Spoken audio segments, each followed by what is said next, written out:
This next comment is from Lisa. She said, what can we do to save a free press so that these important issues can be discussed truthfully? Is it too consolidated?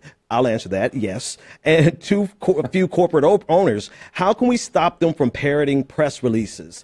There has been a lot. The role of the media has been very significant in this, Jeremy. And our ability to, and when I say our, I mean the media, journalists, commentators, our ability to spin a narrative that really can obfuscate the reality of it. So I think this question is very timely. What do you think to her question about the role of media? Well, I mean, I think it's a great question, and I think that the overall analysis that she offers is true, as you just validated as well, Ben. You've got a small number of very wealthy individuals or corporations that are in control of a majority of the airwaves that actually belong to the public to disseminate what passes as news programming. And I mean, I think everybody is glad to see the despicable Bill O'Reilly falling. But the reality is that there are a lot of Bill O'Reillys, including at other networks. And if we're talking about misogyny and sexual harassment of women, I think that's probably way more pervasive than anyone ever that wants to talk about, particularly when you're talking about famous, powerful, rich white men at these media outlets and the way they treat the people that work under them.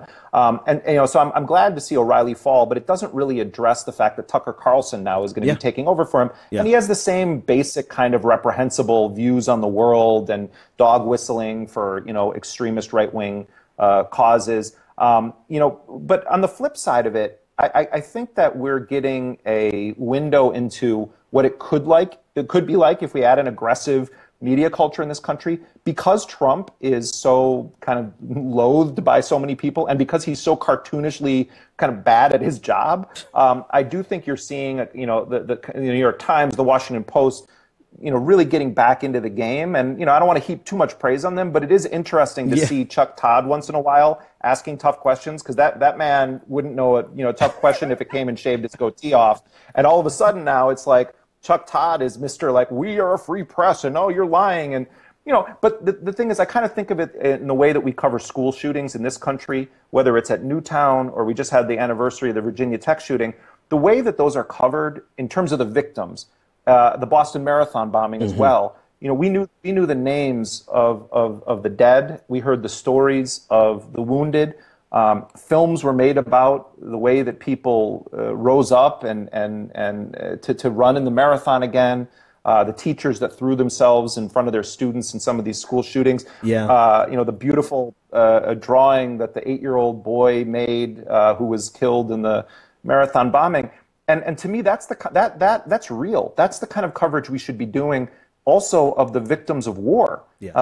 Veterans who come back and are committing suicide in record numbers or are walking around with prosthetic limbs. But really digging into how these wars have affected them. And I think that you have these moments in time, whether it's from a horrid tragedy like a school shooting or the presidency of Trump, where you start to see flashes of what it could be like if we actually took our job as journalists seriously. But my fear is that it's, these are just episodic,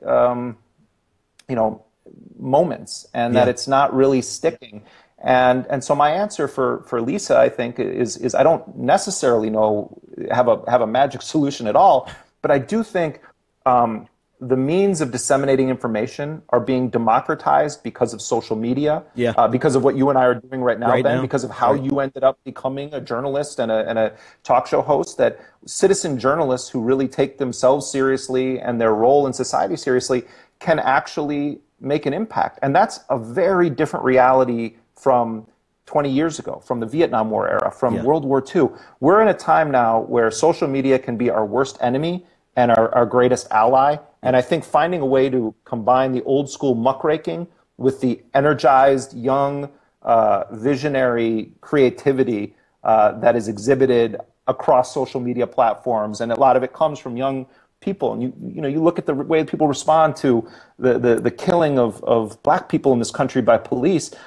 This isn't some Al Sharpton-led centralized movement. In fact, it's not just one movement. A lot of times when you really, on a granular level, analyze how did people come to be out in the streets, a lot of it was from citizen journalists, word of mouth, Exactly. people saying, no, this is the time we have to come out. And that's why I always say to people, like, those of us with getting gray and et cetera, we need to like watch what young people are doing, particularly facing down against stormtrooper cops in this country, because they have something to teach all of us. The same is true in media. Legacy news organizations should, and they're starting to catch up to it, and now they're trying to recreate it. It's sort of like the Steve Buscemi meme where it's like, hello, young people.